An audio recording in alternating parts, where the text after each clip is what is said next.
बिस्मिल्लाहिर्रहमानिर्रहीम। इब्न अब्बास रज़ी अल्लाह ताला अन्हु से रवायत है कि हम नबी करीम सल्लल्लाहु अलैहि वसल्लम के पास बैठे हुए थे।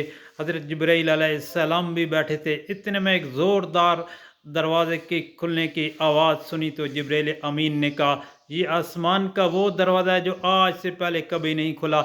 इसमें से एक फ़रिश्ता उतरा ज़मीन पर जो पहले कभी ज़मीन पर नहीं उतरा, और मुबारकबाद दी नबी पाक सल्लल्लाहु अलैहि वसल्लम को कि आपको दो नूर अता किए गए। यानी नबी पाक सल्लल्लाहु अलैहि वसल्लम को दो नूर अता किए गए। उनमें से एक सूरह फातिहा और दूसरी सूरह अल बकरा की आखिरी दो आयत। दोस्तों, ये आखिरी दो आयत बिस्मिल्लाहिर्रहमानिर्रहीम आमनर रसूल बिमा उन्ज़िला अलैहि मिन रब्बिहि वल मुमिनून से स्टार्ट होती हैं।